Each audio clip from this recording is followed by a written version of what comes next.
Alright, Pistons fans, so in today's video, we're going to be talking about the long term for the players on this Pistons roster. I'm taking this from an article, pistonspower.com. I read this article and basically they gave their opinions on, how long each player will be on the team. For example, they'll talk about Frank Jackson.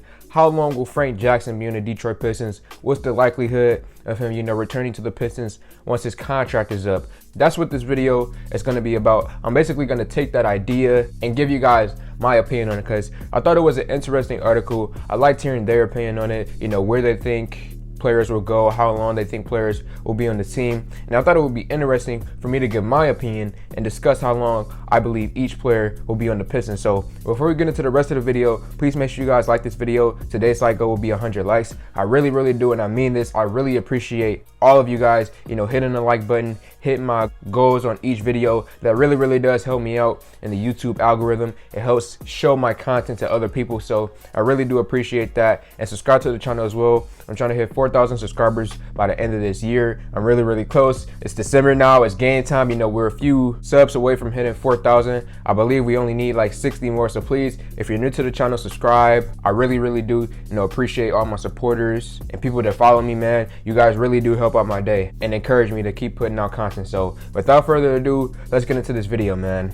And also, this would not be including guys like Luka Garza, Saban Lee, Isaiah Livers, just guys in the G League. I will not be including those guys in this video. This will only be the guys who are, typically main roster guys. So let's start off with Saddiq Bey, man. Saddiq Bey, his contract is set to expire in 2024, and I don't have to speak too long on Saddiq Bey, but I do envision him staying with the Pistons for a very long time. Heck, he may even stay with the Pistons his entire career. Now, I do know that in today's NBA, guys like to hop from team to team, really often. Guys aren't really loyal these days, but for someone like Saddiq Bey, if I were to throw out a prediction out there, I just envision him being with the Pistons for a pretty long time, and I don't see him leaving unless the Pistons traded him. Similar to something like Andre Drummond, for example, right? Andre Drummond, he wanted to be a Piston for the long haul, okay? He really wanted to be in Detroit, but the Pistons ended up trading him. But Andre Drummond was the type of guy who should have been a Piston for his entire career. And with someone like Saddiq Bey, I just envision him being with the Pistons for a long time, if not his entire career. So let's talk about Frank Jackson, man. Frank Jackson, his contract is set to expire in 2023. He recently signed his contract in this offseason. Remember, him and Hamidou Diallo were one of the last people to sign their contract. So Frank Jackson, 23 years old right now, really like him as a player, as a guy off the bench who can come in and just give you scoring. We don't really need him to, play defense really well. We don't need him to play make really well. We just need him to come in the game and do one thing, and that's shoot the dang ball, put the ball in the hole. So Frank Jackson, I envision him being on the Pistons for a few more years. I would love to say that he would be just like Saddiq Bey and be here for the extremely long haul, possibly the rest of his career. But I don't really know if Frank Jackson will be the type of guy who will be here that long, because Frank Jackson, I could easily see, him heading into free agency one day and then another team offering him a really big contract and then him signing with another team. I just envision, someone like Frank Jackson with the amount of potential that he has, with the ability to score off the bench. I could easily see another team in the NBA one day down the line, maybe 2-3 years from now, offering him a contract and him going and chasing the bag, which I wouldn't blame him for at all.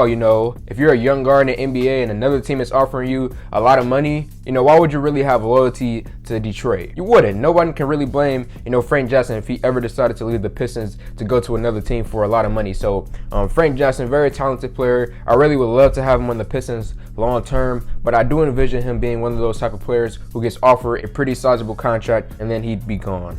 Now let's talk about Trey Lyles, man. Trey Lyles, his contract is also set to expire in 2023. And Trey Lyles, I don't see him being on the Pistons after his contract is up. Honestly, I think his tenure here will be done after that.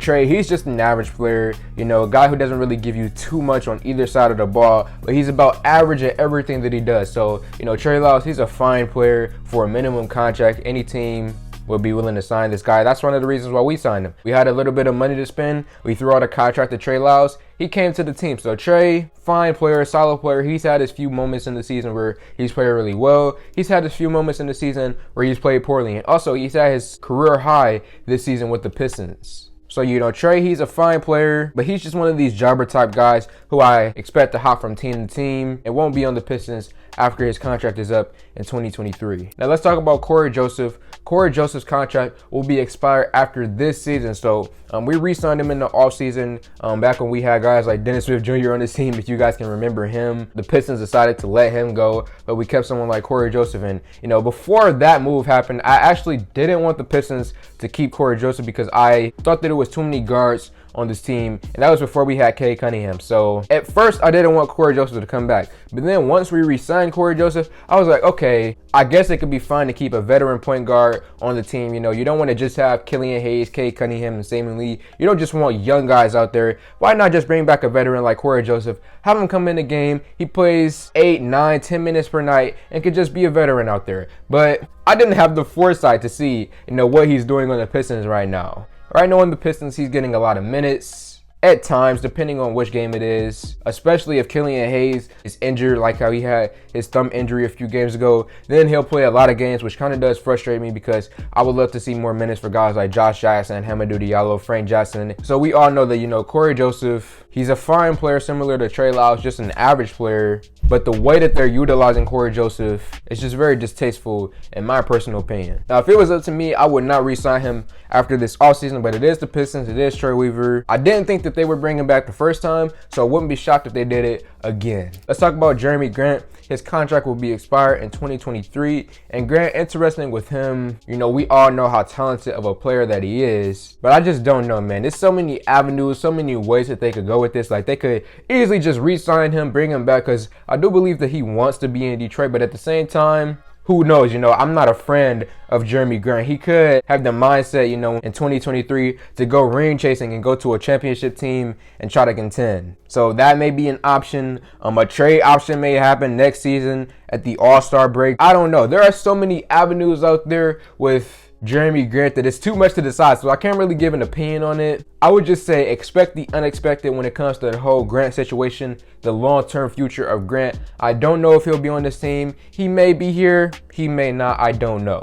Let's talk about Josh Jackson. Him and Corey Joseph, they are the only two guys on the main roster whose contract will be up at the end of the season. And also Rodney McGruder. And Josh Jackson, I do expect after his contract is up for the Pistons to re-sign him, possibly to another 2-year deal with a team option on it. Josh Jackson, a very fine player off the bench for the Pistons. I do wish that there was a way that we could use him and Hamidou Diallo more, because I believe those two tandem on the defensive side of the floor can be really, really effective. So I would love to see some way how we could get a combination between the two of those guys. But we're not really seeing that right now, which is unfortunate. But yeah, man, I do expect the Pistons to re-sign him to like a 2, maybe a 3-year type of deal. Isaiah Stewart's contract will be up in 2024. Don't really have to talk too much about him. We will re-sign Isaiah Stewart. He will be here for the long haul. Killian Hayes as well, 2024. Him, Sadiq Bey, Isaiah Stewart. Don't have to go too much into these guys. We all know that these guys will be coming back for the Pistons for the long haul. Hamidou Diallo, his contract is expected to expire in 2023. And Diallo, I'm putting him in the same light that I will put someone like Frank Jackson, man. Those two guys, I don't know which one it will be, but I do expect another team to see what we see as Pistons fans. They will see, you know, Hamidou Diallo coming into the game and giving pure energy. He'll come in, he'll get a defensive stop. He'll steal the ball and go on the other side of the court and score it. You know, we all know what Hamidou Diallo brings his team. Other teams as well, they have to scout these guys. They know what Frank Jackson and Hamidou Diallo brings to this team. So I am expecting one of those guys to get taken by another team. It's unfortunate, but you can't keep everyone in the NBA. I would love to keep both of these guys, but I am expecting another team to try to trade for them or offer them a contract or just something to happen. McGruder's contract will be up after this season. Don't have to talk too much about him. We know that the Pistons won't be bringing him back. Cade Cunningham's contract will be up in 2025. Don't have to talk too much about that. He will be here for the entirety of his career, hopefully. And Kelly Olynyk's contract will be up in 2024. And he's the type of guy similar to Mason Plumlee. I think maybe in his second year or the final year of his deal, he will be a trade asset. So Pistons fans, that's basically everything, man. Give me your guys' thoughts in the comment section below. Let me know, if you want to point out a specific player. Let me know your thoughts on their long-term future with the Pistons. Like this video, comment on this video, share this video. Thank y'all for 1K, and I'm out.